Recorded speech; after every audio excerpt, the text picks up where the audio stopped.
Oh my god, what am I doing?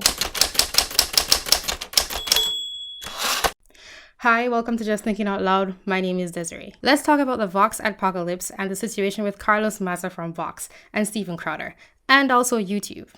I don't want to repeat what you might be hearing elsewhere, but I took my time making this video because I want to make clear where I'm coming from. Here are my thoughts after taking the time to assess the situation to the best of my knowledge. This might be a long one. The smaller picture. To summarize the incident as it exploded, Carlos Maza, a self-described video producer at Vox.com, posted a viral Twitter thread on May 30, 2019, stating, "So I have pretty thick skin when it comes to online harassment, but something has been really bothering me." He goes on to show a clip of Steven Crowder making jokes at his expense, where he calls him a lispy queer, a gay Mexican, and so on. These are instances from separate videos clipped together, showing the kind of language Steven Crowder uses to refer to Carlos Maza. I'll play some of it. Before we get to the video, with our favorite lispy sprite from Vox. It's ridiculous. It's bonkers. You're being given a free pass as a crappy writer because you're gay. That center line on his little queer graph there. What is well, now line? The graph is queer? Violence, filth. Okay, so the little queer could eat his chips all nonchalantly. It's code for rape, Mr. Queer eating chips on the Vox channel. Chip, but you can eat just one. Like dicks. This is what Mr. Gay Vox wants to do. Or you, by the way, the gay Mexican guy. The gay Latino V-neck. Gay Mexican. Mexican gay guy used to work. Mexican gay Latino there at Vox. Gay Latino from Vox. The token Vox gay atheist sprite with surprisingly flaccid chest considering how thin he is. It's very bizarre to me. Ad hominem, yes, but it was an addendum to fact. I won't go on to read the whole thread, but you can check it out if you have the time. Carlos claims that every time a video is posted, he gets homophobic and racist abuse. He also claims that last year he was doxxed, and that he blames YouTube for not enforcing their anti-harassment rules, while not actually blaming Steven Crowder, but he does call him an asshole. It's not clear what exactly Carlos would expect as enforcement, but he claims that he had repeatedly flagged Crowder's videos, and that it is an ongoing and persistent issue. It's later apparent that he's not satisfied with Crowder's demonetization, but would like to see Crowder banned completely, and he thinks that YouTube is not doing enough to protect its LGBT creators, warns that LGBTQ creators do not feel safe and will leave, and also that YouTube is helping bigots to mock LGBT people and people of color. To give further background on Carlos, taken from his website at carlosmmaza.com, Carlos writes, produces, and hosts a video series called Strike Through, focusing on media coverage in the age of Trump. Prior to joining Vox, Carlos developed and launched a video series on media criticism at Media Matters for America, a progressive media watchdog nonprofit. He's gone undercover at right-wing and anti-LGBT events for his reporting, including spending a weekend undercover at a student conference put on by the National Organization for Marriage. He's appeared on national television programs, MSNBC's All In with Chris Hayes and Melissa Harris Perry, to talk about his research and media coverage of LGBT issues.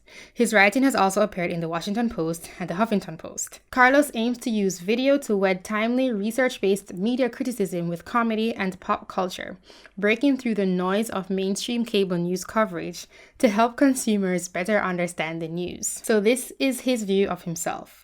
His Twitter handle is also @gaywonk, a relevant detail, and his bio reads, Strike Through at Vox.com, Marxist pig, Tucker Carlson is a white supremacist and YouTube profits from hate speech. I think it's important to understand his perspective and motivations. He's decidedly anti-right-wing and anti-LGBT, appreciates self-deprecating humor, does not like the media coverage of LGBT issues, and joined an organization prior to Vox that was focused on this. He conspicuously refers to his sexual orientation in his public persona. He also views Tucker Carlson as a white supremacist. And he doesn't like cable news coverage. Now, Crowder responded to Carlos's tweet with a video claiming that he perceived Carlos's accusations as an attempt to ban his channel, and gives explanation as to why he thinks it is actually an issue of Vox wanting to remove a competitor, rather than what Carlos states is a personal attack against him.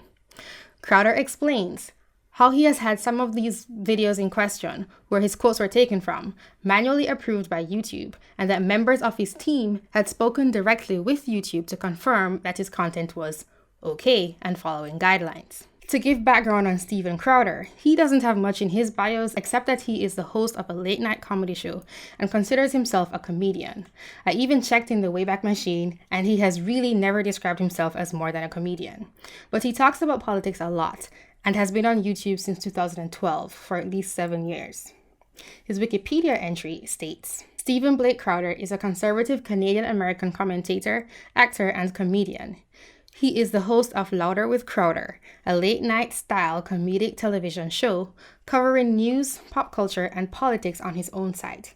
He is also a former contributor at Fox News, a former voice actor on the PBS Kids Children cartoon Author, and is frequently featured on the Glenn Beck program and The Dana Show. A 1-hour podcast, also titled Louder with Crowder, is uploaded to iTunes and SoundCloud once a week and is broadcast live on YouTube. Those aren't his own words, but this is factual. Adding that to what he said earlier about his talks with YouTube, for Crowder, he's been blindsided by YouTube's abrupt turnabout on the acceptability of his content after the company responded to pressure from Twitter advocates, and also the fact that his words are being literally taken out of context, because there are different clips put together. On Twitter, YouTube responded directly to Carlos's thread, stating they would look more into the issue. At first, they claimed that we found language that was clearly hurtful. The videos as posted don't violate our policies. We've included more info below to explain this decision.